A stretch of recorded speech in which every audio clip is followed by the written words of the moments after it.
You're watching a women's basketball highlight reel, and one player is putting up numbers nobody else in the league can touch. 21 points a game, 20 rebounds a game.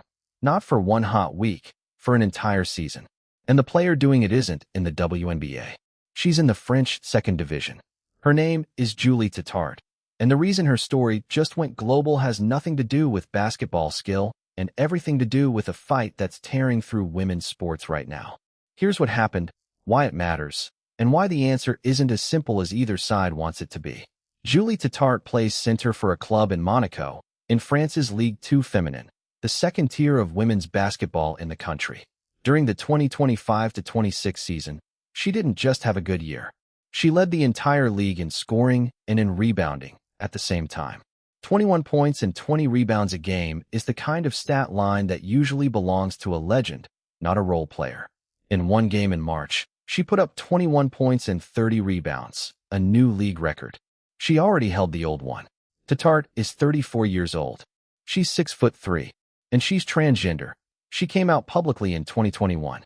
That combination is exactly why her dominant season became a story that spilled way outside French sports pages and landed on American front pages, next to the WNBA. So here's the obvious question a lot of fans are asking. If she's this good, and the WNBA markets itself as an inclusive league, why hasn't anyone called? When she was asked that directly, Tatart's answer was refreshingly honest. She said if the league called, she wouldn't say no, but she was quick to talk herself down, saying she's older now and there are far better players out there than her. When asked what was actually stopping her, she didn't blame basketball. She pointed at the country. Not the league, the politics. She more or less said the league itself would be fine with her, but the current political climate in the United States wouldn't be. That's a loaded answer, and it's worth sitting with, because it tells you this was never really a basketball question.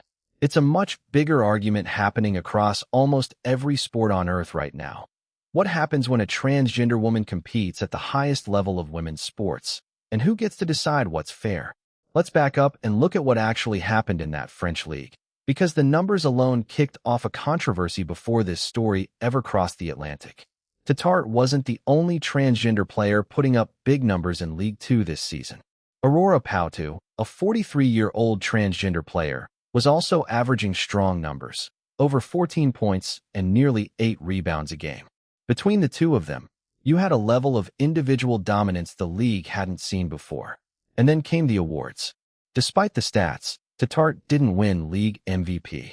She still walked away with Player of the Year, Defensive Player of the Year, and Domestic Player of the Year, but the MVP snub, combined with Pautu getting shut out of postseason honors entirely, set off accusations that team captains and coaches had quietly coordinated their votes to keep both transgender players off the top awards.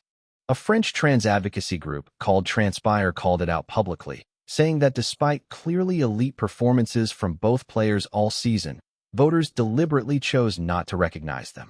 From their side, this looked like exclusion dressed up as a voting decision. But not everyone in French basketball saw the outcome that way. Audrey Soret, a former WNBA player who is French herself, spoke out and defended the voters, and made the case that this wasn't about bias against Tatart personally. Her argument was that letting a transgender athlete dominate a professional women's league sets a precedent that ends up hurting the next generation of young female athletes trying to break through, because the competition stops being level. She said men and women aren't built the same way physically, and that changing hormone levels doesn't erase every advantage that comes from that difference. Her bigger point was that French basketball had let this issue sit unaddressed for too long, and League 2 was now the place where that was finally colliding with reality. So you've got two people, both women, both with real stakes in French basketball, landing in completely different places. One says the exclusion was unfair to Tatart and Pautu. The other says the inclusion itself was unfair to everyone else. That's the actual fight, and it's the same fight the WNBA has been trying to avoid having out loud. Which brings us back to the WNBA and why this story blew up the way it did. The league has spent years branding itself as one of the most openly inclusive spaces in professional sports. Its players and coaches have been vocal supporters of transgender rights, on and off the court. But the league has never had to publicly answer the question Tatart's stat line just forced into the open. If a transgender woman is dominating professional competition overseas, would the WNBA actually sign her? This isn't a hypothetical anymore. It's already playing out in real conversations inside the league. Some current WNBA players have pushed back hard against the idea of biological males competing against women at the professional level, framing it as a fairness and safety issue for the athletes already in the league. Others in the league's orbit have leaned further into inclusion, supporting groups and initiatives built around expanding who gets to compete in women's sports. The league office itself has mostly tried to stay above the fray, talking a lot about values, but never giving a straight answer on where the actual roster rule would land if a player like Tetart applied. That's the tension Tetart's DMs walked straight into. And when she was asked flat out about the WNBA players who've spoken out against biological males in women's sports, she didn't hedge. Her answer, translated from French, was one word: none. As in, she has zero respect for that position. So where does that leave things?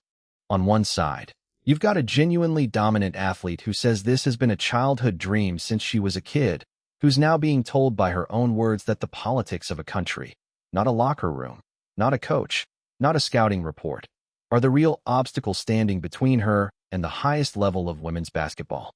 On the other side, you've got athletes and former athletes, including women who've played at that highest level themselves, saying that if leagues don't draw a clear line now, professional women's sports stops being a level playing field for the next generation of girls who are trying to make it. Both of those things are being said in good faith by people who actually care about women's basketball. That's what makes this so hard to resolve with a hot take, and it's exactly why it's not going away. For now, Tatard is still playing in League 2, still putting up numbers nobody else in the league can match, and still saying her DMs are open if the call ever comes. Whether that call ever happens says less about her talent, which nobody's really disputing, and everything about whether the WNBA is ready to actually answer the question it spent years avoiding.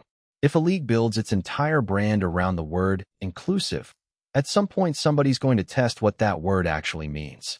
Julie Tetart just did. Let me know where you land on this one in the comments. And if you want the next video the moment it drops, make sure you're subscribed.